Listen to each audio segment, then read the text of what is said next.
Bisa dimulai nggih, Pak Teguh? Sakit. Oke, baik, terima kasih. Assalamualaikum warahmatullahi wabarakatuh. Warahmatullahi wabarakatuh.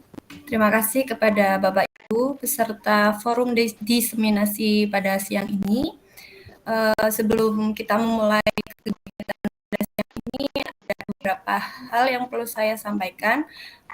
Seperti keteraturan untuk forum kita siang ini ya, misalnya dimohon Bapak Ibu semua selama kegiatan ini berlangsung dimohon untuk menyalakan on kamera agar bisa mengikuti dengan baik dan dimohon kesediaannya agar mikrofon di unmute kecuali jika diperlukan dan dipersilahkan untuk makan dan minum seadanya di rumah masing-masing tentunya, tapi dalam keadaan yang tetap sopan.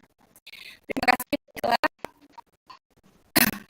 Perkenalkan, saya Winda Febrianti yang kebetulan pada siang ini ditunjuk begitu ya, diminta bantuan oleh Bu Anik ya sebagai pembawa acara sekaligus moderator pada kegiatan diseminasi siang ini. Tapi sebelumnya saya mohon maaf Bapak Ibu, barangkali suara saya terdengar serak-serak becek gitu ya, karena memang lagi agak batuk begitu. Baik, berikut saya sampaikan susunan acara untuk diseminasi budaya positif siang ini. Yang pertama yaitu pembukaan, kedua berdoa, ketiga sambutan dari pengajar praktik, keempat presentasi dari Bu Anik, kelima tanggapan atau sesi tanya jawab, kemudian kesimpulan, dan terakhir adalah penutup. Baiklah Bapak Ibu semua, peserta forum diseminasi, mari kita buka kegiatan siang ini dengan membaca basmalah bersama-sama. Bismillahirrahmanirrahim. Alhamdulillah. Selanjutnya, mari kita berdoa agar kegiatan siang hari ini berjalan dengan lancar, sukses. Berdoa dipersilahkan.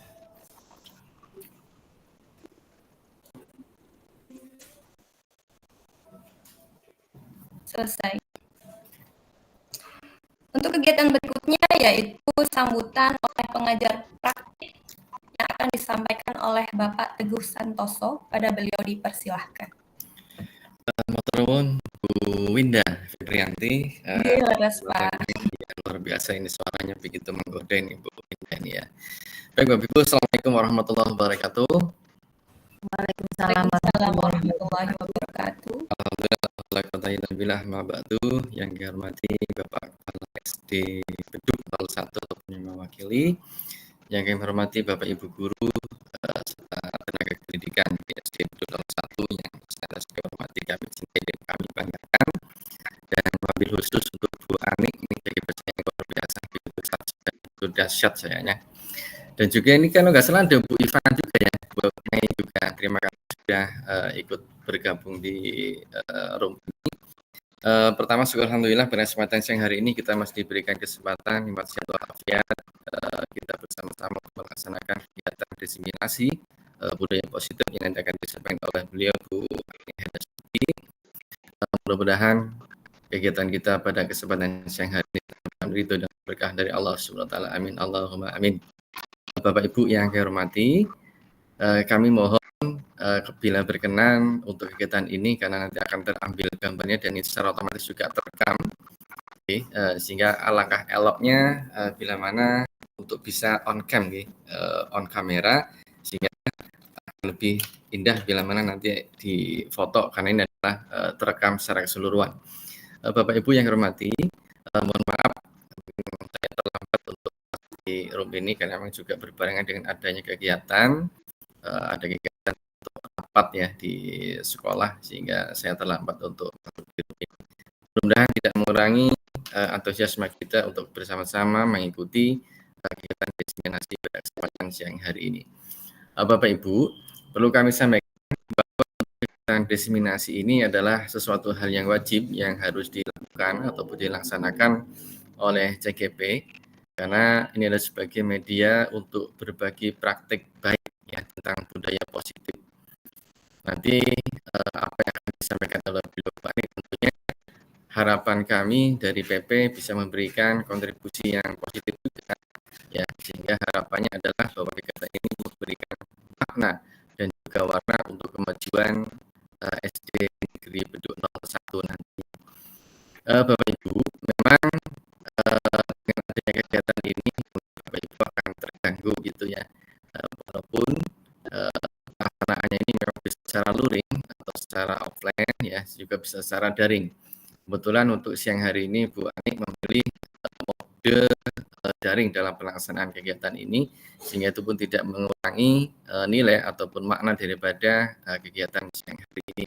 Karena prinsipnya apa yang nanti akan disampaikan oleh Pak ini adalah yang akan dilaksanakan oleh beliau selaku CGP dalam rangka proses untuk pendidikan guru penggerak. Karena guru penggerak menjadi pilot ya di sekolahnya masing-masing untuk membawa perubahan yang lebih baik di sekolahnya. Ini tentunya butuh kolaborasi dari semua komponen, Ibu guru, tenaga pendidikan, dan juga keterlibatan siswa dan wali siswa ataupun wali murid untuk bisa merealisasikan semua program-program yang mungkin nanti akan dilaksanakan oleh beliau Bu Anik. Dan saya melihat bahwa di SD Negeri Beduk 01 ini luar biasa kolaborasinya. Bapak Ibu guru juga guyup rukun, solid, dan juga luar biasa. Terbukti kemarin juga saya mendengar bahwa banyak sekali prestasi-prestasi yang sudah terukir ya oleh anak-anak kita semuanya, sehingga harapannya ini akan berkelanjutan dan terus memberikan dampak yang positif untuk kita semuanya. Mungkin tidak banyak yang bisa kami sampaikan. Terima kasih, ini sudah di warning ya. Ya, ini sudah habis waktunya atau memang mengatakan ini Bu Ulan itu ya? Sepertinya kepencet Bapak. Oh, kepencet. Ngapunten. Kira ini tanda saya sudah berakhir ya. Jadi itu mungkin bisa kami sampaikan Bapak Ibu, tetap semangat dan sekali lagi mohon kerjasamanya, kolaborasinya, ya, karena kita harus memberikan dukungan support baik waktu ya dan juga mungkin secara emosional kita juga harus mendukung kepada beliau Bu Anik untuk memberikan semangat karena begitu padatnya daripada CGP ini ya. Dan informasi bahwa CGP angkatan 12 sudah dibuka, sehingga harapan dari pemerintah adanya penerus-penerus nanti Bu Anik, saya kira di SD Beduk 01 ini punya potensi yang luar biasa untuk sumber dayanya, sehingga langkah lebih baiknya bisa mengikuti kegiatan CGP ini ataupun PGP sehingga bisa memberikan dampak yang lebih besar. Karena dengan adanya 2 CGP saja sudah memberikan warna yang luar biasa, baik Bu Eti ya sama Bu Anik. Kalau misalkan nanti ditambah dengan beberapa CGP yang lain, insya Allah akan memberikan warna yang lebih dahsyat lagi. Tetap semangat Bapak Ibu untuk mengikuti kegiatan ini, dan mohon maaf mungkin saya tidak bisa mengawal ataupun mendampingi secara keseluruhan dari awal sampai akhir kegiatan ini. Namun demikian, untuk tidak mengurangi hormat saya, karena kebetulan berbarengan dengan ada kegiatan yang sama yang harus saya laksanakan di kegiatan di sore hari ini. Mungkin itu yang bisa kami sampaikan Bapak Ibu. Terima kasih, tetap semangat dan selamat berdiseminasi. Mudah-mudahan bermanfaat dan bermakna untuk kita semuanya. Terima kasih. Kami akhiri. Wassalamualaikum warahmatullahi wabarakatuh. Waalaikumsalam warahmatullahi wabarakatuh. Oke, terima kasih atas pengantarnya dari Pak Teguh Santoso yang terlihat sangat peka sekali gitu nih Pak. Baiklah, untuk selanjutnya adalah kegiatan utama dari diseminasi siang ini yang akan disampaikan oleh Bu Anik Haryastuti. Dipersilakan. Baik, terima kasih kepada Bu Winda yang sudah memberikan kesempatan kepada saya. Terima kasih kepada Bapak Teguh Santoso yang sudah meluangkan hadir di forum virtual ini. Monggo silahkan, barangkali Pak Teguh ada kesibukan lain, saya persilahkan. Langsung ya Bapak Ibu, saya izin share screen.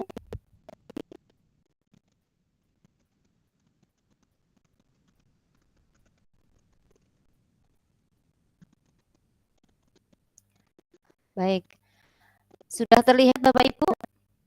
Sudah Bu Ani. Oke, siap. Sudah, Ibu. Langsung saja, tapi mohon maaf apabila dalam penyampaiannya saya terlalu cepat karena mengingat waktu dan kesibukan Bapak Ibu semuanya. Ini nanti ada beberapa slide yang akan saya sampaikan. Barangkali ada yang minta izin untuk ke belakang atau apa, dipersilahkan. Sebentar.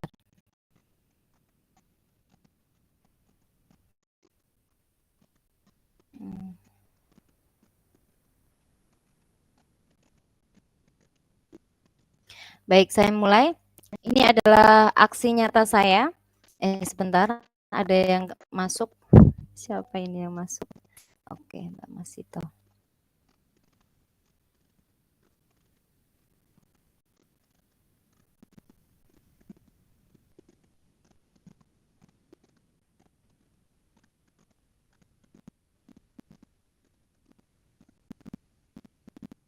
Baik, saya ulangi.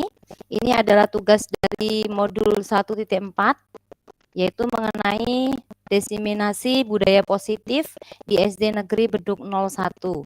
Perkenalkan, nama saya Ani Haresuti, saya adalah CGP angkatan 11 dari Kabupaten Tegal. Nah, motivator saya yaitu Ibu Endang Pujiwati Ningsih selaku fasilitator, dan Bapak Teguh Santoso selaku pengajar praktek yang tadi sudah memberikan sambutan. Nah, ini adalah kesepakatan dari forum diseminasi yang saya tuliskan di sini. Barangkali nanti ada yang tidak sepakat atau yang merasa keberatan, silakan nanti bisa mengangkat tangannya ya, atau bisa menambahkan. Yang pertama adalah menghargai siapapun yang berbicara. Kemudian menjadi pendengar yang baik, berpakaian yang rapi dan sopan, izin saat hendak keluar kelas, monggo saya persilahkan dari sekarang jika ingin ke belakang dan sebagainya. Kemudian dipersilakan makan ataupun minum, barangkali nanti terlalu lama bosan mendengarkan saya ketika menyampaikan materi, dipersilakan. Cukup hanya ini atau ada yang bisa ditambahkan Bapak Ibu? Cukup sepertinya Bu Ani. Cukup, oke. Saya lanjutkan, nggih. Baik. Nah, materi yang akan saya sampaikan saat kali ini yaitu mengenai budaya positif. Sedang konsep dari budaya positif itu sangat banyak Bapak Ibu.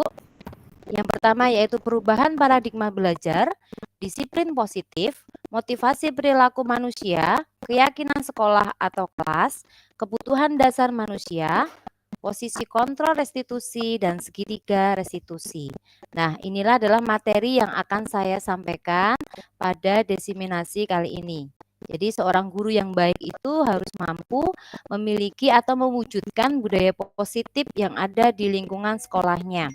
Dengan cara apa? Ya, dengan cara seperti ini, dari perubahan paradigma sampai dengan segitiga restitusi. Nah, pertanyaan pemantik, ini saya membutuhkan jawaban dari Bapak Ibu, setuju atau tidak setuju. Mungkin apa yang saya tuliskan di sini sudah pernah Bapak Ibu terapkan. Oke, coba nanti speakernya dinyalakan.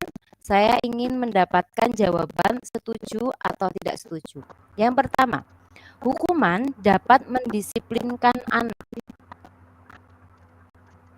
Setuju atau tidak setuju Bapak Ibu? Tidak setuju. Setuju lah. Oke, ada yang setuju. Pertanyaan yang kedua, pemberian hukuman dengan hal positif seperti membaca, membersihkan halaman sekolah dapat meningkatkan disiplin anak. Setuju atau tidak setuju? Setuju. Setuju. Oke. Kemudian yang terakhir, memberikan penghargaan itu dapat meningkatkan motivasi belajar anak.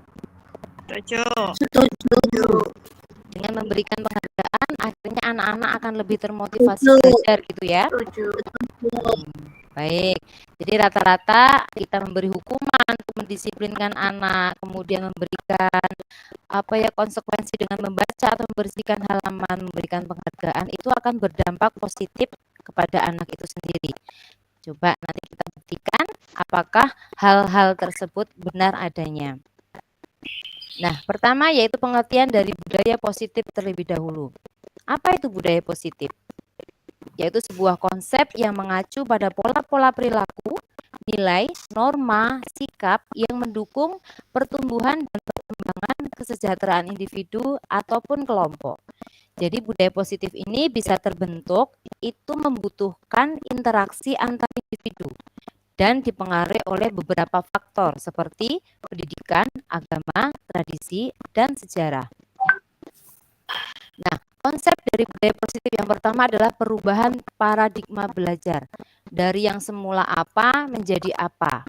Nah, menurut Ki Hajar Dewantara, anak-anak itu kita ajarkan bagaimana cara agar mereka mencapai keselamatan dan kebahagiaan yang setinggi-tingginya sebagai manusia maupun sebagai anggota masyarakat. Jadi tugas kita itu adalah menuntun kodrat dari anak-anak biar mereka selamat dan bahagia.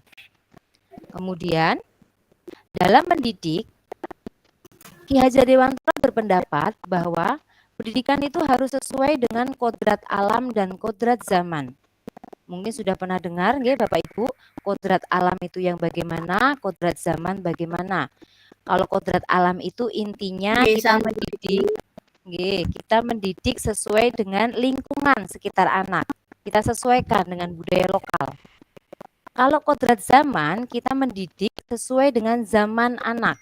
Kalau kita itu sekarang mendidik dengan generasi alpha, generasi Z, generasi alpha yang mobilitas digitalnya sangat wow, cepat sekali, mereka sangat pintar dalam hal digitalisasi.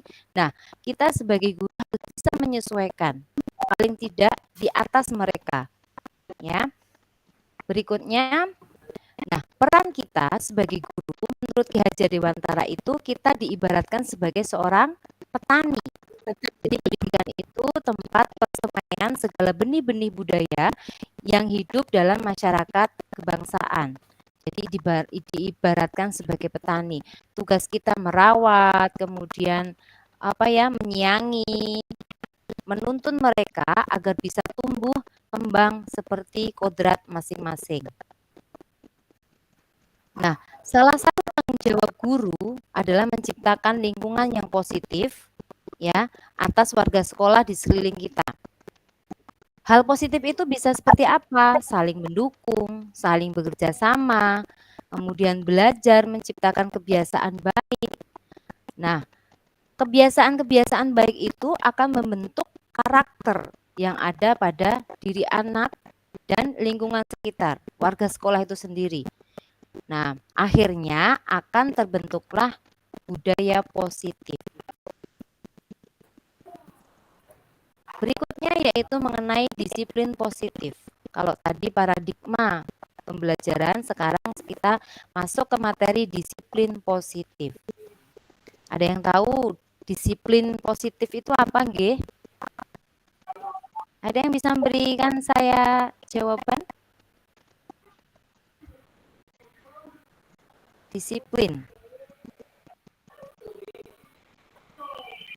Halo Bapak Ibu. Kebiasaan-kebiasaan baik. Kebiasaan-kebiasaan baik, boleh. Mungkin ada jawaban lain? Oke, tidak ada. Disiplin itu tanggung jawab, Bu. Oke, tanggung jawab. Baik, terima kasih. Oh iya. Jadi disiplin positif itu adalah suatu cara menerapkan disiplin yang mengajarkan anak-anak bertanggung jawab, menumbuhkan kesadaran diri berdasarkan nilai-nilai kebajikan. Ya, jadi mengajarkan anak untuk lebih bertanggung jawab pada dirinya sendiri berdasarkan nilai-nilai kebajikan. Nah, nilai-nilai kebajikan itu kalau dalam kurikulum 13, kurikulum Merdeka itu seperti dimensi profil pelajar Pancasila. Disiplin positif lebih ke arah disiplin diri yang dapat mengontrol diri dalam melakukan segala tindakan dan menumbuhkan kesadaran serta memberdayakan murid tanpa imbalan penghargaan ataupun hukuman. Jadi memang datang dari diri sendiri, termasuk motivasi intrinsik, ya, bukan atas dasar penghargaan ataupun hukuman. Seperti itu. Disiplin diri dapat membuat murid itu lebih memahami dan menyadari berdasarkan motivasi internal, bukan akibat paksaan, pujian, atau hukuman. Nah, tadi pertanyaan otomatik yang ada di atas yang mengatakan bahwa dengan penghargaan otomatis siswa akan lebih termotivasi.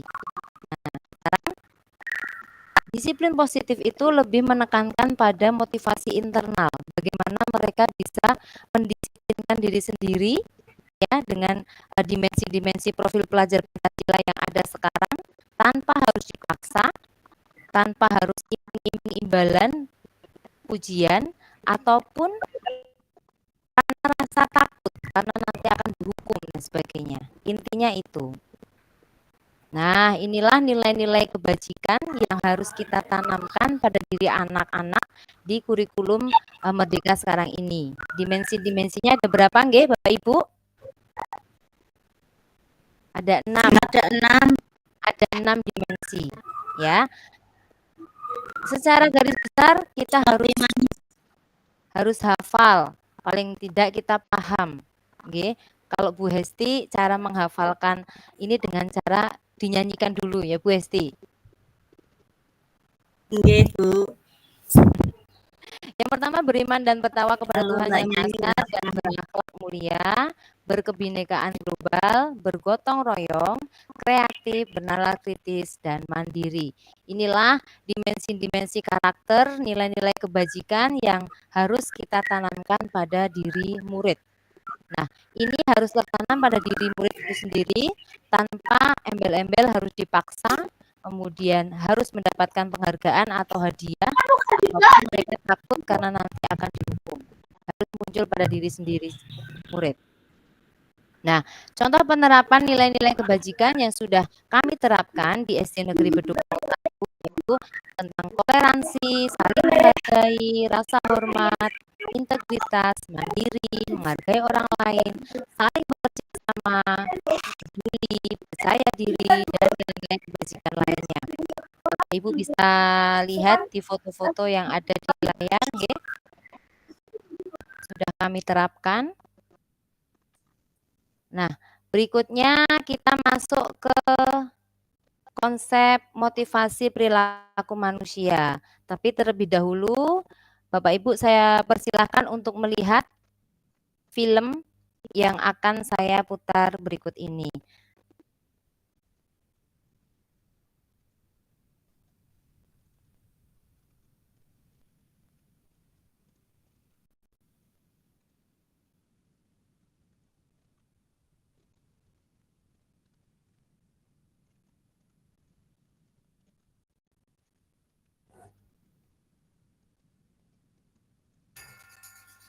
Ibu sudah pernah bilang kan sama kalian semua, kalau ibu sengaja mengambil jam pertama untuk mata pelajarannya ibu, untuk melatih kalian disiplin. Kalian tahu kan peraturannya ibu, kalau ibu tidak akan mulai pelajaran kalau masih ada yang terlambat. Kalian ini apakah? Hah? Jadi mau dengar kah? Kenapa masih ada yang terlambat? Kaila mana? Kaila di mana?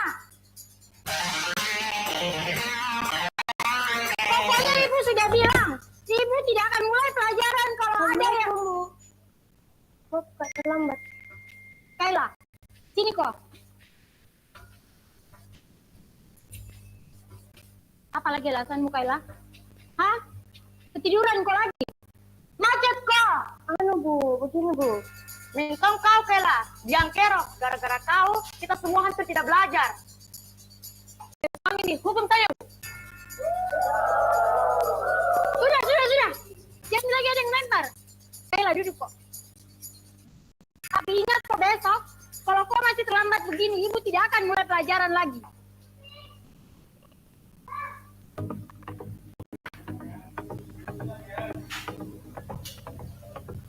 Selamat pagi anak-anak. Pagi, Bu. Betul-betul ini Kayla, Di. Tidak ada tobat-tobatnya. Kemarin sudah dilempari nih gara-gara terlambat masuk kelas. Ada yang tahu kemana Kayla? Assalamualaikum, Bu. Kok Kak terlambat? Tidak usah banyak alasan.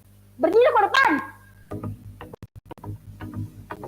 Sepanjang pelajarannya Ibu hari ini, kok berdiri terus di depan?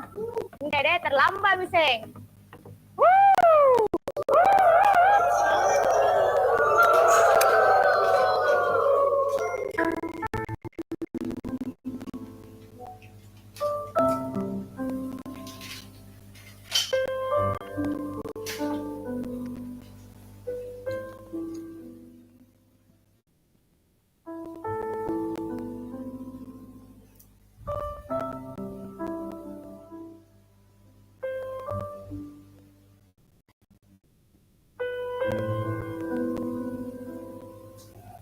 Sudah 1 jam lebih ini Kayla tidak datang.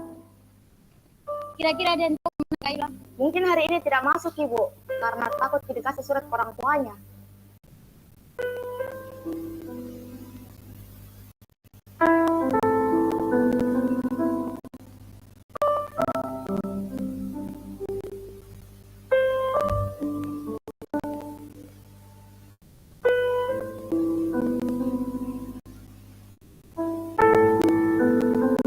Pagi anak-anak.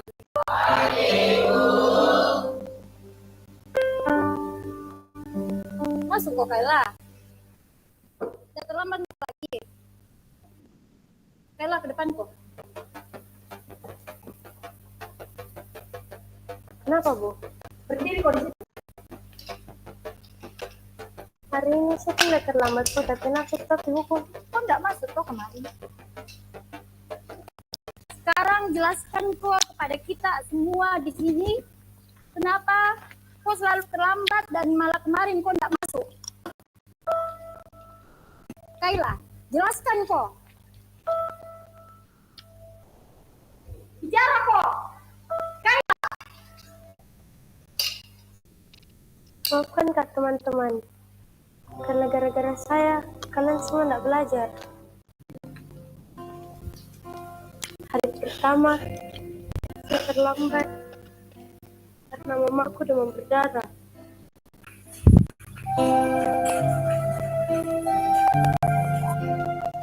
Harus keantar ke rumah sakit sebelum ke sekolah.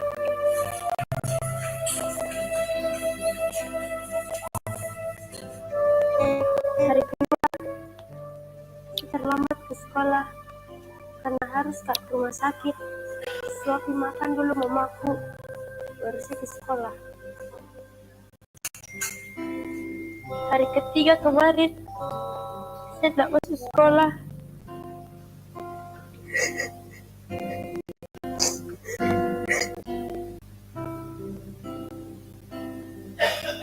Teringatku hadirmu manjakanku di kecil dulu. Tetap dikali mama. Apakah tergetar hatimu? Di sini anakku terjatuh.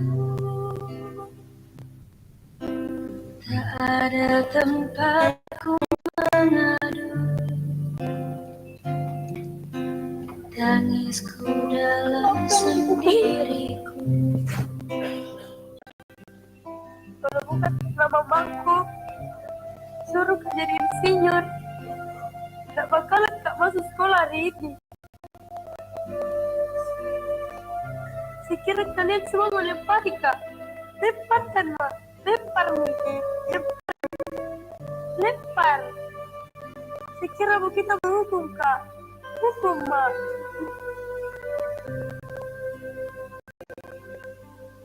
Apakah tergetar hatimu?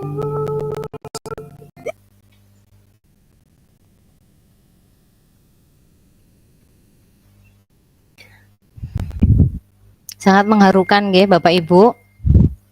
Sangat mengharukan dari film pendek yang tadi sudah saya share.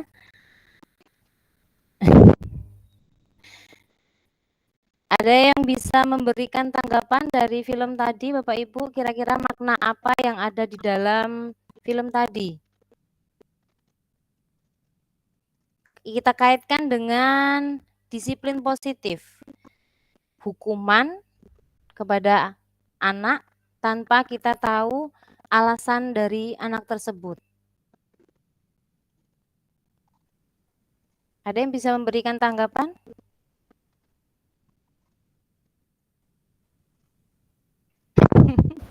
Tidak ada Mungkin yang saya, Bu Ani. Oke, monggo silakan, Bu Ida. Bagus sekali tadi ya, video singkat yang sudah ditampilkan itu cukup sangat memberikan contoh kepada kita semua yang berkaitan dengan budaya positif yang nanti akan Bu Ani sampaikan mungkin ya. Dari video tadi dapat saya tangkap kira-kira itu karena apa namanya, niatnya guru itu mungkin baik begitu nggih, cuma tinggal pelaksanaannya saja karena sebenarnya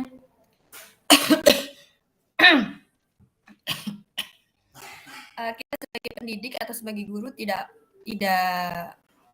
boleh dengan apa namanya, tidak boleh mengejas atau menghakimi anak begitu saja karena itulah perlunya kita sekarang namanya coaching ya, apa namanya, yang kerennya itu sekarang namanya coaching. Kita sebagai guru atau pendidik perlu melaksanakan yang namanya coaching kepada peserta didik sehingga kita tidak salah tangkap istilahnya begitu nggih.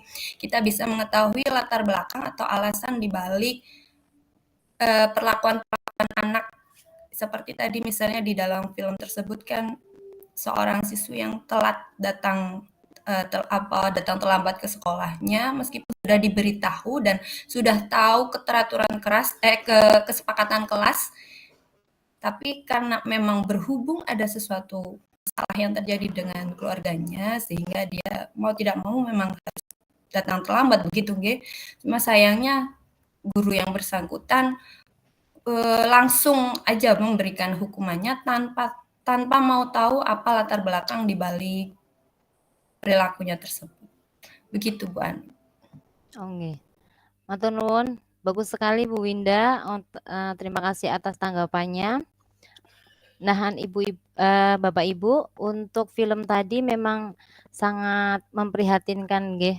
Kalau misalkan kita menemukan seorang murid yang berperilaku seperti itu, kemudian kita langsung melakukan tindakan dengan cara menghukum seperti itu, sangat menurut saya sangat memprihatinkan. Kita sebagai guru itu harus tahu dulu sikap kita ke anak itu bagaimana. Seharusnya kalau menghadapi siswa yang terlambat atau siswa yang menyalahi aturan atau siswa yang menyalahi kesepakatan kelas, tapi dengan cara yang lebih bijak. Saya teruskan lagi nggih, izin saya screen lagi.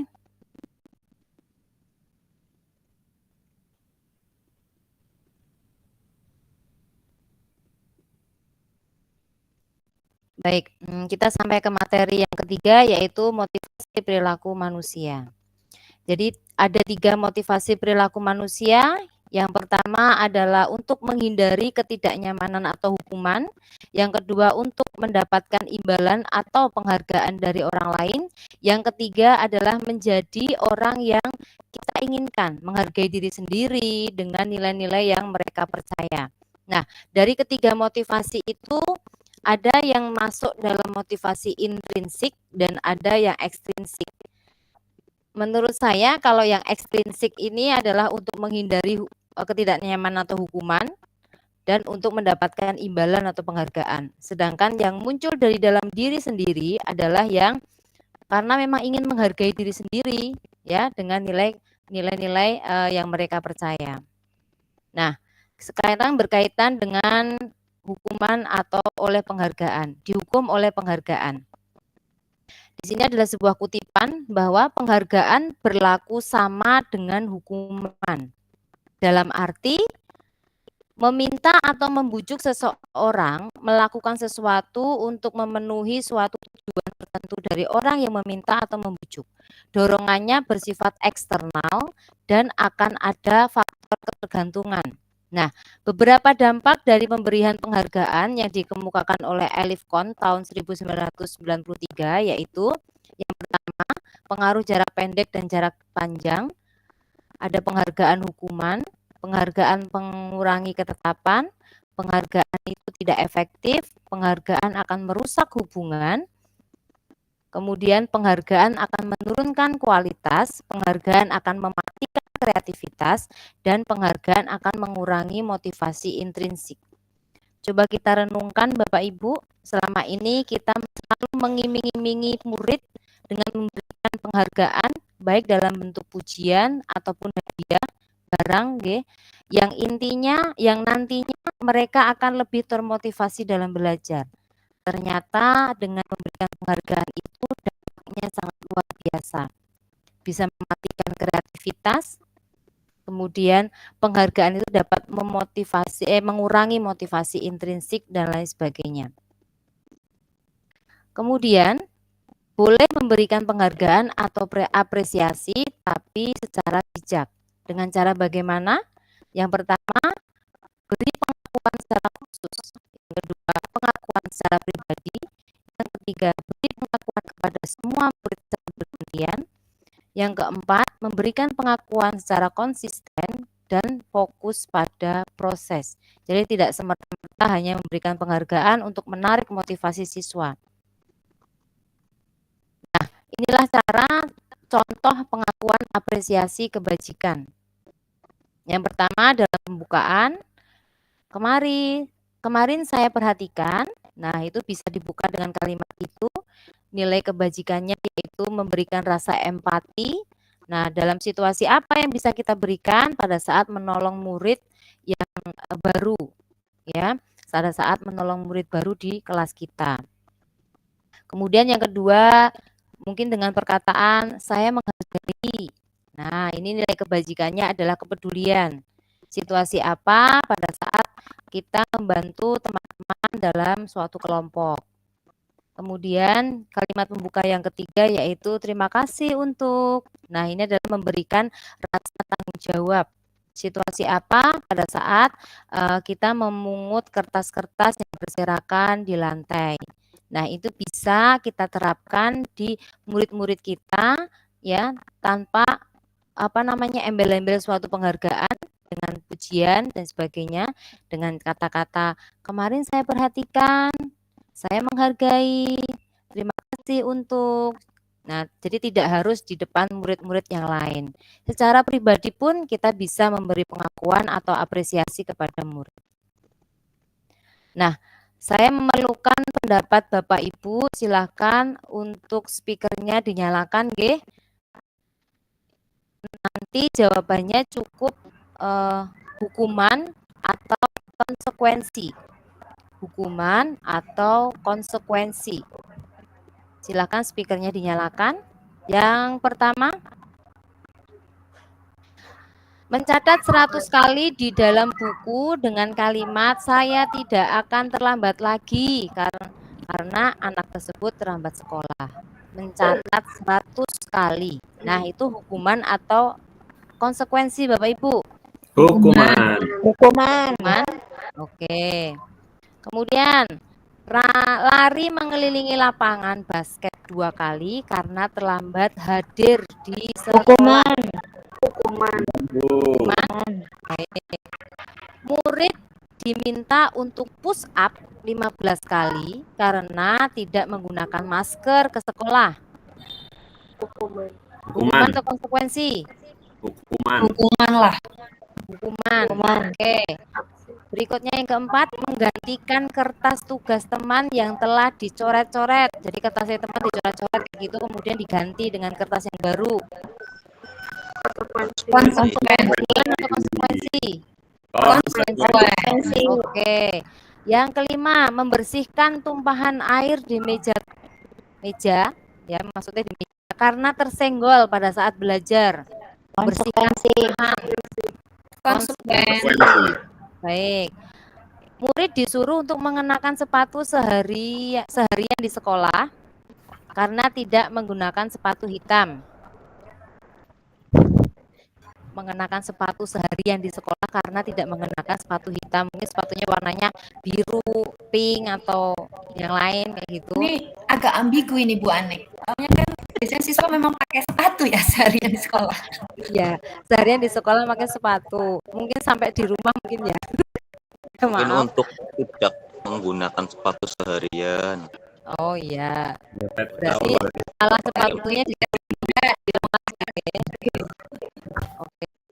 Berikutnya yang terakhir, lari mengelilingi lapangan 2 kali karena terlambat 10 menit untuk pelajaran PJOK. Mana konsekuensi? Toiletnya di sana nih. Konsekuensi nggih. Oke, siap. Kita lihat jawabannya. Nah, ini. Yang pertama 100 kali itu hukuman nggih. Kemudian mengelilingi lapangan basket itu hukuman. Kemudian murid diminta untuk push up itu juga hukuman. Menggantikan kertas tugas teman yang dicoret-coret konsekuensi, membersihkan air tumpah karena tersenggol itu konsekuensi. Kemudian murid disuruh tidak mengenakan sepatu seharian karena tidak mengenakan sepatu warna hitam itu hukuman. Dan lari mengelilingi lapangan 2 kali karena terlambat mengikuti pelajaran PJOK itu konsekuensi. Jadi bisa membedakan antara hukuman itu apa, konsekuensi apa. Kita renungkan Bapak Ibu, apakah dulu kita pernah melakukan seperti ini, tindakan seperti ini ke murid-murid kita. Nah, perbedaan antara hukuman dan konsekuensi. Hukuman itu sesuatu yang menyakitkan, sedangkan konsekuensi sesuatu yang harus terjadi. Kalau hukuman itu membuat anak sakit, biasanya itu secara fisik. Kalau dalam hati, berarti dalam hati itu perasaannya akan tergores, akan merasa sakit hati. Sedangkan konsekuensi akan membuat anak merasa tidak nyaman dalam jangka pendek. Kalau hukuman dalam jangka panjang, sedangkan kalau konsekuensi jangka pendek. Kemudian untuk hukuman itu anak membenci sebuah kedisiplinan. Kalau konsekuensi, anak lebih menghargai. Kemudian kalau hukuman itu sebuah paksaan, kalau konsekuensi itu adalah stimulus atau tanggapan. Kemudian hukuman itu mendorong anak menyakiti diri sendiri, kalau konsekuensi mendorong anak agar lebih mudah dalam menyesuaikan diri. Sedangkan untuk hukuman konsep dirinya itu lebih buruk, untuk konsekuensi itu konsep diri lebih baik. Untuk hukuman anak belajar untuk menyembunyikan kesalahan, sedangkan konsekuensi anak belajar untuk mematuhi peraturan. Kalau hukuman itu menimbulkan dampaknya rasa marah, rasa bersalah, memalukan, merasa tidak dihargai, sedangkan konsekuensi itu dampaknya hanya kehilangan hak, dibuat tidak nyaman, diasingkan untuk sementara. Jadi dampaknya kalau hukuman itu jangka panjang, sedangkan konsekuensi itu jangka pendek. Kemudian sampailah kita ke materi yang keempat mengenai keyakinan sekolah atau kelas. Bapak Ibu tentu di semester awal-awal ini sudah membuat keyakinan sekolah atau kelas nggih? Sampun apa dereng? Sudah nggih? Nggih. Nah, apa itu keyakinan kelas atau sekolah? Keyakinan yaitu nilai-nilai kebajikan universal yang disepakati secara tersirat dan tersurat lepas dari latar belakang suku, agama, bahasa maupun agama. Nilai-nilai kebajikan ini diyakini dapat memotivasi seseorang dari dalam. Jadi dapat menimbulkan motivasi intrinsik. Tidak semerta-merta hanya mengikuti serangkaian peraturan secara tertulis tanpa makna. Nah, mengapa tidak peraturan saja? Mengapa harus keyakinan kelas? Nah, seperti ini. Mengapa kita memiliki peraturan harus menggunakan helm bila mengendarai kendaraan roda 2? Mengapa kita memiliki peraturan 3M? Menggunakan masker, mencuci tangan, dan menjaga jarak 1,5 meter untuk menanggulangi kemarin COVID-19. Mengapa kita memiliki peraturan harus datang tepat waktu pada saat mengikuti pelatihan? Nah, ini berkaitan pertanyaan-pertanyaan yang berkaitan dengan aturan. Nah, motivasi itu bisa muncul di murid-murid kita masing-masing, kembali kita harus menghubungkan peraturan itu dengan keyakinan kelas yang bernilai kebijakan universal. Jadi nilai-nilai keyakinan kelas itu lebih menggerakkan seseorang dibandingkan mengikuti serangkaian peraturan-peraturan. Nah, contoh gambarannya seperti ini. Peraturan kelas itu yang ada di dalam, di atasnya keyakinan kelas. Di dalam aturan kelas itu dinaikkan keyakinan kelas dengan nilai-nilai universal tadi dengan kalimat yang lebih positif. Keyakinan kelas yang baik dilaksanakan semua mahasiswa sekolah akan memunculkan lingkungan yang positif dan akhirnya akan berdampak dengan budaya positif. Nah, guru dalam mewujudkan terbentuknya keyakinan sekolah itu adalah peran sekali dalam mewujudkan keyakinan sekolah ataupun kelas. Ya, keyakinan kelas atau sekolah ini dapat dibentuk dengan membuat kesepakatan antara guru dengan murid. Ya, jadi tidak hanya guru saja yang berperan aktif, tetapi murid kita ajak untuk membuat kesepakatan atau kesepakatan. Ya, kemudian kita susun secara bersama. Dari kesepakatan tadi kita bentuk biasanya anak itu dalam membuat kesepakatan itu dengan menggunakan kalimat jangan, dilarang. Nah, itu masih belum menggunakan kalimat positif. Nah, untuk keyakinan kelas itu kita susun menjadi kalimat yang lebih positif. Misalkan jangan terlambat berangkat sekolah. Seperti itu. Nanti menjadi harus lebih disiplin yuk. Nah, seperti itu. Contoh dari keyakinan sekolah itu seperti ini ya, saling menghargai, saling menghormati, bekerja sama. Jadi tidak ada tulisan jangan membuang sampah sembarangan, jangan mencolek, jangan membuli teman, seperti itu tidak. Tetapi di keyakinan kelas itu sudah terbentuk dengan menggunakan kalimat-kalimat yang lebih positif. Contohnya bekerja sama membersihkan kelas, saling peduli, saling menghargai, saling membantu, dan aktif di kelas, seperti itu. Jadi ada kata-kata jangan, dilarang, seperti itu. Nah, ini adalah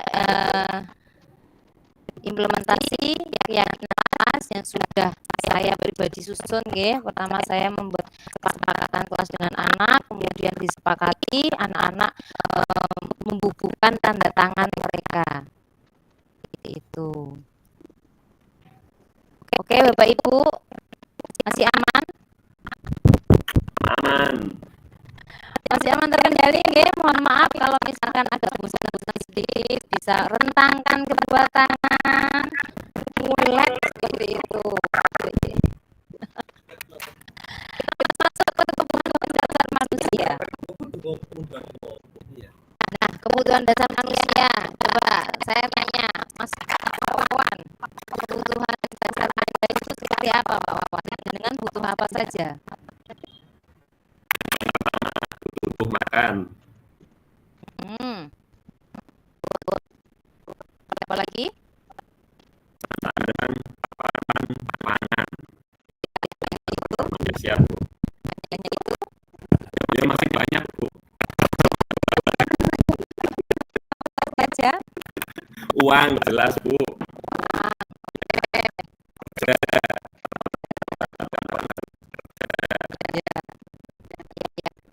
Nah, kita akan menggali lebih dalam lagi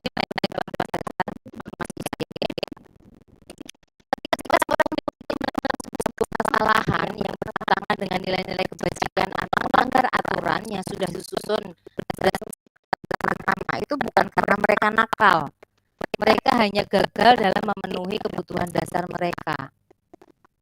Nah, manusia itu seperti ini, bertahan hidup, membutuhkan kasih sayang dan rasa diterima, penguasaan, kebebasan, dan kesenangan. Setuju nggih Bapak Ibu? Ini adalah kebutuhan dasar yang kita tentu penuhi secara naluri.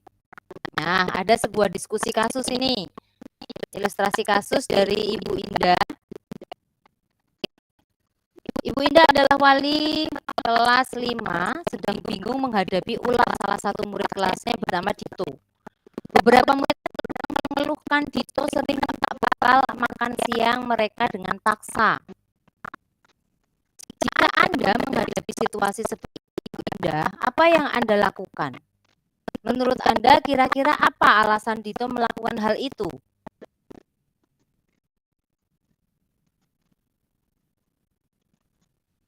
Ada yang bisa membantu saya? Dikaitkan dengan kebutuhan dasar manusia. Ibu Indah mempunyai murid yang bernama Dito. Nah, Dito ini setiap hari itu selalu mengambil makanan temannya, mengambil bekal makanan temannya dengan dipaksa gitu. Itulah istilah. Kadang anak kita seperti itu ya, Bapak Ibu di kelas. Ada yang bisa memberikan pendapat kenapa Dito seperti itu? Ya, Bu Anik, izin. Monggo. Oke. Pak Anggoro, kemudian nanti Bu Ivana. Ya, terima kasih Bu Anik. Sedikit saya mengulik atau mengutip dari pernyataan dosen mengenai restitusi. Restitusi yaitu proses kolaboratif yang kita bisa terapkan kepada murid untuk mencari solusi masalah, kemudian kita bisa membantu apa yang mereka inginkan, kenapa mereka seperti itu, dan kita tahu cara memperlakukan lain. Nah, di sini kita cari kenapa seperti itu, latar belakangnya, orang tuanya apa, pekerjaannya, kedua orang tuanya masih ada atau tidak, apakah dia ikut bukan dengan orang tuanya. Jadi kita harus tahu background dia. Nah, setelah kita tahu ternyata penyebabnya apa,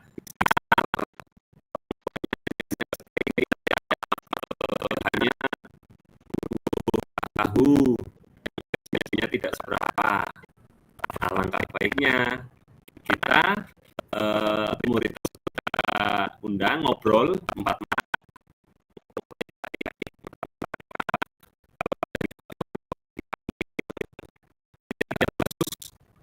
kita secara paksa kepada temannya.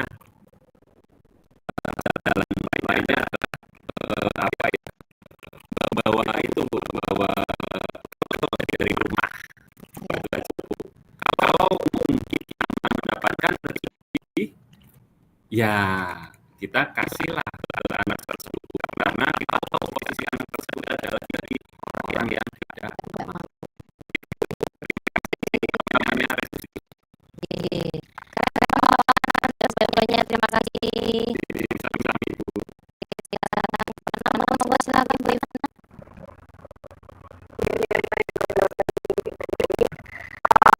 Kalau menurut saya memang apa yang disampaikan Pak Anggoro salah satu itu ini. Terkadang tapi kadang si anak itu memang kadang-kadang punya sifat yang seperti itu. Mungkin memang pertama mungkin dari latar belakang keluarganya, kemudian dan orang tuanya. Jadi memang kadang-kadang ada anak yang memang mempunyai sifat karakter yang seperti itu. Kalau misalkan dari kasar tadi kita harus cari tahu dulu bagaimana latar belakang keluarganya, apa memang dari keluarga mampu atau memang nanti dari situ kita tahu bahwa kita melakukan itu memang karena kebutuhan dia, karena memang dari keluarga yang mampu dia tidak berangkatkan pagi atau mungkin bagaimana mungkin tidak sampai tahu.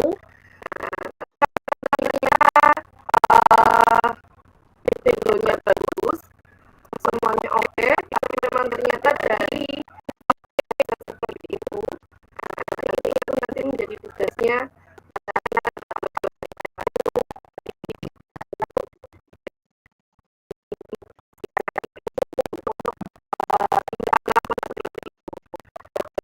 misalkan guru ada lebih rezeki sedikit membantu si anak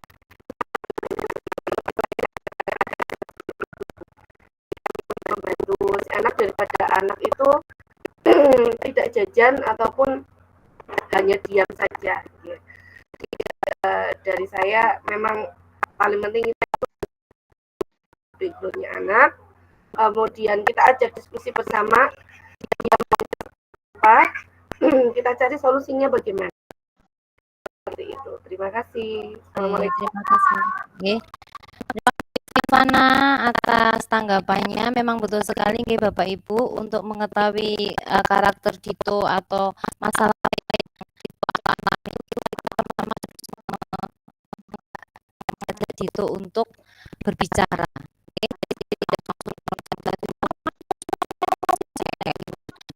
Kita harus komunikasi dengan anak, kita ajak anak untuk berbicara dari hati ke hati. Betul sekali, segitiga restitusi. Nah, kebetulan segitiga restitusi Pak Wawan sampaikan di materi terakhir nggih Pak Wawan, sabar. Oke, keren sekali Pak Wawan. CGP angkatan 12. Sip.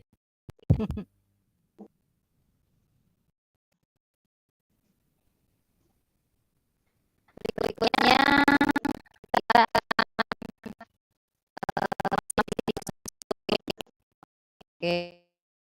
kita hubungkan dengan kebutuhan dasar manusia. Nah, dari kasus itu tadi, kalau kita hubungkan dengan kebutuhan dasar manusia itu itu lapar, tidak membawa bekal, tidak membawa uang saku, nah, akhirnya makanan di temannya. Nah, kebutuhan dasar yang ingin dipenuhi adalah kebutuhan bertahan hidup. Oke. Kedua, mungkin rasa ingin diperhatikan, diperhatikan oleh gurunya, ya. Berarti itu ini caper lah intinya, ya. Ketika temannya melapor, gurunya memberitahukan orang tuanya sehingga orang perhatian ke dia, maka Dito memenuhi kebutuhan dasarnya, yaitu membutuhkan rasa kasih sayang dan rasa diterima dengan perbuatan tadi. Nah, mungkin alasan Dito yang ketiga itu Dito ini rasanya pengen jadi yang terkenal, karena ingin teman-temannya itu dan nuruti segala keinginannya, maka berusaha untuk memenuhi kebutuhannya itu, yaitu kekuasaan, pengen jadi yang mungkin. Kemudian mungkin alasan yang keempat itu bisa jadi itu merasa bosan dengan itu terus bekal yang sama, ya. Oleh karena itu ingin mencoba makanan teman-temannya itu tapi dengan cara mengambil secara paksa, itu sebenarnya tidak baik nih Bapak Ibu. Tapi ini sedang berusaha memenuhi kebutuhannya akan jadi bebas memakan apa saja sesuai keinginannya dengan cara minta bekal dari teman-temannya tadi. Itulah alasan-alasan Dito yang dari manusia, tetapi tetap saja kita sebagai guru alasan kenapa murid kita itu melakukan kesalahan seperti itu. Jadi jangan sampai hukum kemudian diomeli dan dimarahi. Kita ajak ngobrol dari hati ke hati, tentu dengan segitiga restitusi. Nanti akan kita bahas di akhir. Sekarang posisi kontrol dan restitusi. Mungkin yang namanya posisi kontrol. Kalau restitusi mungkin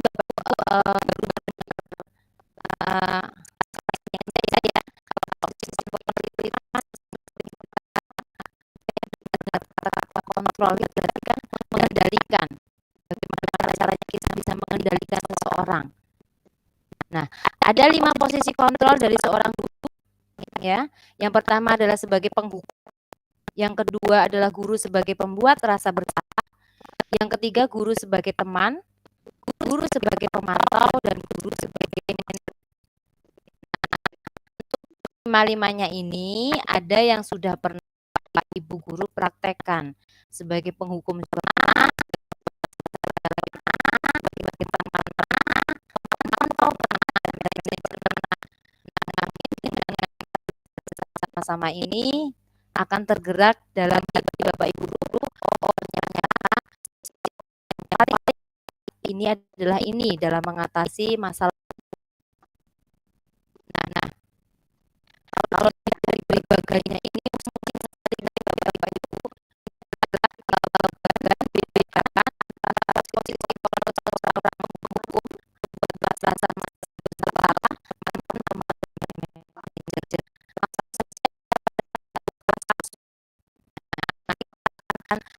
bisa membedakan kalau penghukum itu bagaimana, manajer bagaimana. Contoh penerapan posisi kasus yaitu siswa yang terlambat. Kalau itu biasanya kata-kata yang sering kita terlambat lagi. Pasti lalu dia datang terlambat. Kapan sih bisa tepat waktu? Nah, ini adalah posisi kontrol sebagai tentu dengan ekspresi wajah dan yang keras, biasanya menghardik, membuat itu takut. Kalau membuat rasa bersalah, katanya seperti ini. Adi, bagaimana ya? Kamu sudah berjanji dengan tidak akan terlambat lagi. Apa? Kamu kenapa ya senang sekali mengecewakan ibu? Ibu benar-benar kecewa sekali. Salah. Akhirnya anak-anak itu langsung berpikir, guru kecewa, ini salah saya. Salah. Nah, membuat saya itu seperti itu. Jadi menimbulkan dampak anak itu bersalah sekali terhadap gurunya. Kemudian kalau posisi kontrol sebagai teman, itu biasanya kata-katanya seperti ini. Adi, kamu ini bagaimana ya? Kamu sudah berjanji dengan lah. Bagaimana sih kamu? Kemarin berjanji kan ke bapak, ke ibu. Tidak apa-apa. Terus nanti Bu Guru akan bantu sambil senyum-senyum. Kita dianggapnya oleh murid itu lah Bu sama Bu Guru teman saya, baik sama saya, sehingga murid itu berpikir merasa apa ya, kayak sedikit menyepelekan. Jadi timbul rasa ketergantungan, sedikit menyepelekan Bapak Ibu guru mungkin ya dengan perkataan seperti itu. Oke, teman. Oke. Yang berikutnya sebagai pemantau. Kata-kata kalau sebagai pemantau itu dihubungkan dengan pelanggaran-pelanggaran aturan, hukuman dan sebagainya. Seperti ini. Kamu sudah melanggar peraturan sekolah. Kamu ibu itu boleh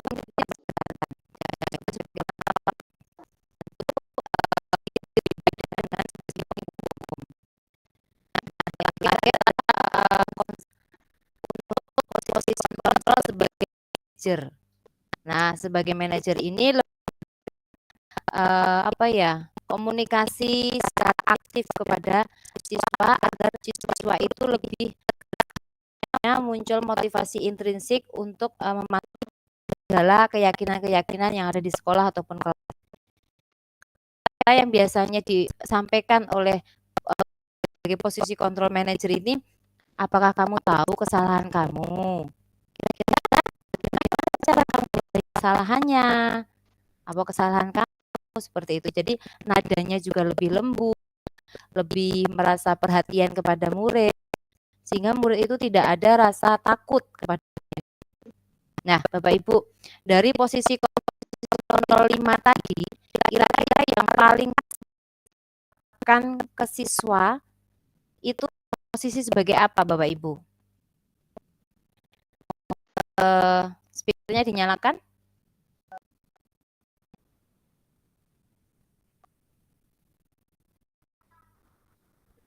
Pemantau mungkin. Sebagai pemantau, oke. Posisi kontrol mana yang kira-kira ideal? untuk penerapan budaya positif sebagai pemantau. Oke, Pak Ilham, sebagai apa Pak Ilham? Manajer, Bu. Sebagai manajer, baik. Terus sebagai apa Bu Esti? Bu Esti? Bu Lurah?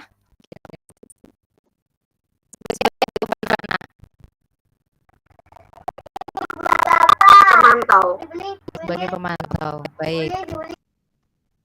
Izin saya screen lagi nggih.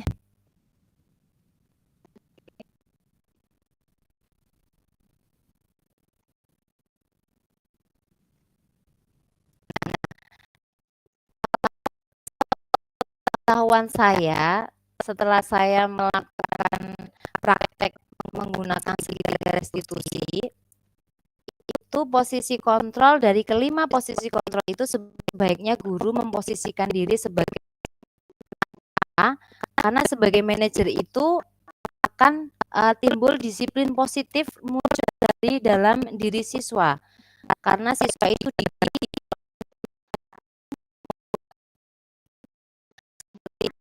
dihardik, dimarahi, disalah-salahkan itu tidak. Dalam diri siswa itu bagaimana caranya dia untuk patuh kepada nggih. Kemudian materi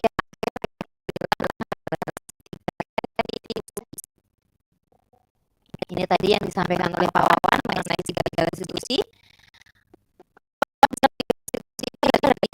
Itu yang pertama menstabilkan identitas, yang kedua posisi tindakan yang salah, yang ketiga adalah menanyakan pimpinan kelas. Nah, ini adalah tahapan-tahapan dalam segitiga restitusi. Dalam menstabilkan identitas, ini berdasarkan prinsip bahwa membuat kesalahan tidak semerta-merta benar-benar salah atau gagal, ya. Itu adalah bagian dari proses yang nantinya akan menggeser identitas lebih sukses. Jadi anak itu merasa tidak disalah-salahkan seperti itu. Jadi dibarengi dengan sikap positif. Nah, menstabilkan identitas itu yang pertama, kesalahan itu hal yang manusiawi, itu kata-kata yang bisa kita sampaikan ke anak. Kemudian ada loh manusia yang sempurna, kita bisa menyelesaikan masalah ini bersama. Bapak Ibu tertarik dalam mencari tahu siapa yang benar, siapa yang salah, tapi lebih tertarik untuk menyelesaikan masalah bersama. Kalau dirimu sendiri terus-menerus, apakah kamu bersikap baik pada diri sendiri? Nah, itu biasanya kata yang bisa kita gali atau kita omongkan, komunikasikan ketika menstabilkan identitas murid yang melakukan kesalahan. Langkah yang kedua yaitu validasi tindakan yang salah. Validasi tindakan yang didasarkan pada prinsip bahwa setiap perilaku berusaha memenuhi suatu kebutuhan tertentu sebagai manusia. Orang tua akan bergeser dari pemikiran seperti serta akan lebih mengakui kebutuhan murid ataupun anak. Dan ini kita akan tahu sebetulnya kebutuhan murid apa. Nah, contoh-contoh kalimat yang bisa diberikan ke anak antara lain kamu pasti punya alasan melakukannya. Apa yang penting sih bagi kamu?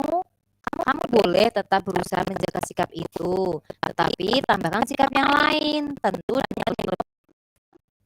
Maukah kamu belajar dengan cara mendapatkan yang kamu butuhkan tanpa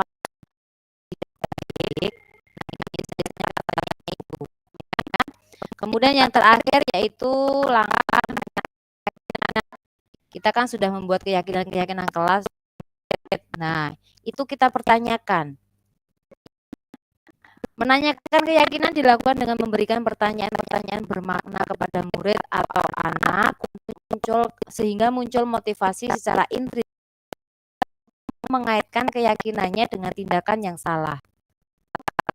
Sering disampaikan antara lain apa nilai yang sudah kita percaya di sekolah kita, nilai-nilai apa yang kita sepakati, nilai yang ideal itu seperti apa sih, anak seperti apa? Apa perasaan kamu ketika kamu melakukan itu? Kamu ingin menjadi orang seperti apa? Nah, kita apa kebutuhan siswa, apa bagaimana keyakinannya, dikaitkan dengan keyakinan-keyakinan yang sudah kita susun. Itulah langkah dalam menangani masalah murid dengan menggunakan segi restitusi. Alhamdulillah selesai Bapak Ibu, terima kasih. Kiri saya kembalikan kepada Bu Indah selaku.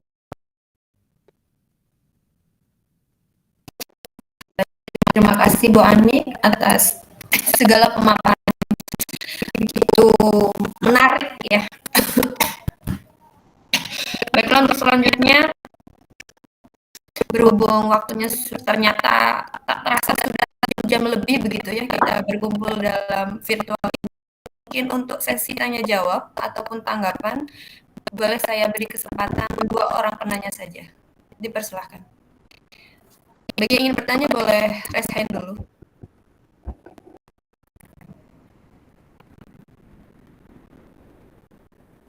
Silahkan Bapak Ibu, ada yang ditanyakan atau sepertinya sudah sangat paham begitu? Bagaimana Ibu? Apakah ada pertanyaan? Mungkin perlu diberi reward kali Bu Ani, jadi ada yang mau gitu. Senang-senang semua begitu rasanya gitu ya. Kita dikirim fotonya gitu Bu. Itu Bu Ivana. Oke, monggo Bu Ivana dipersilakan. Saya lagi ya. Kenapa-napa Bu? Iya. Baik, saya di sini mau menjelaskan atas pemaparan dari Bu Anik. Kalau menurut saya pemaparan yang sudah Bu Anik kasih itu sangat jelas. Orang yang agak males membaca, digede-gede dia agak membaca di LMS itu kan banyak sekali itu. Bu Anik pasti tahu lah itu. Ya, bergaji pun disuruh membaca juga. Blenger ya, Iya benar belengar sekali gitu kan. Saya kalau nggak digede-gede ya nggak membaca gitu. Nah, tadi yang disampaikan Bu Anik itu saya jadi lebih paham gitu dibandingkan pada saat saya harus membaca di LMS gitu. Dari pemaparan dari 5 posisi kontrol, kebutuhan mendengar itu dan lain sebagainya, apalagi tentang disiplin budaya positif ya yang harus kita terapkan di sekolah itu benar-benar di luar ekspektasi saya Bu Anik gitu. Semoga sukses Bu Anik. Terima kasih. Assalamualaikum warahmatullahi wabarakatuh.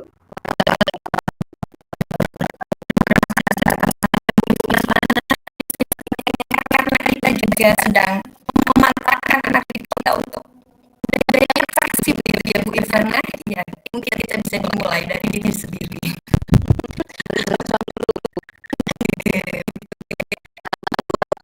model. Ibu yang lain. Satu tanggapan atau penanya, dipersilakan. Sepertinya tidak ada Bu Linda, diakhiri saja. Oh baiklah, tapi ada sedikit tambahan mungkin ya, atau untuk pemaparan yang sudah disampaikan Bu Anik sendiri.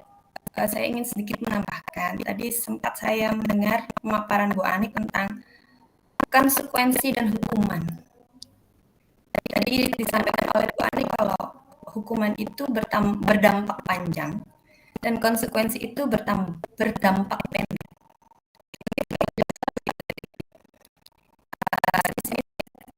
Kalau boleh saya sedikit menambahkan, kalau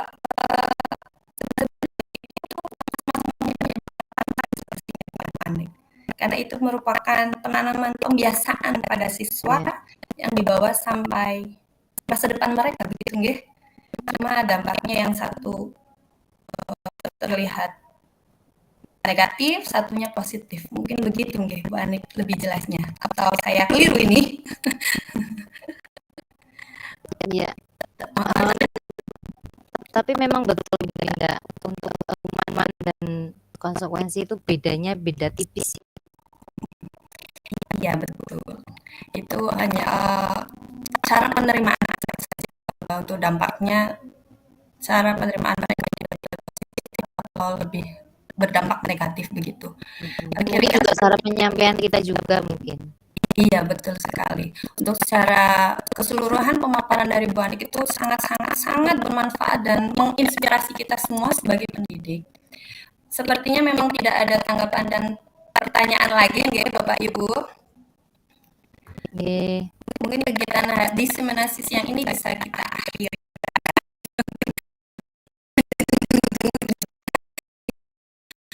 Oke. Kesimpulan kegiatan siang ini itu aksi nyata dari diseminasi budaya positif yang dilakukan oleh Bu Anik, tentu kita banyak inspirasi kepada kita sebagai pendidik agar mampu melaksanakan budaya positif juga di dalam sekolah kita masing-masing. Mungkin bisa dimulai dari yang kemudian menambah melaksanakan budaya positif sekolah. Sebagai moderator dan acara pada siang ini, secara pribadi saya mohon maaf apabila ada kata-kata yang salah, keliru ataupun kurang berkenan dari Bapak Ibu semuanya.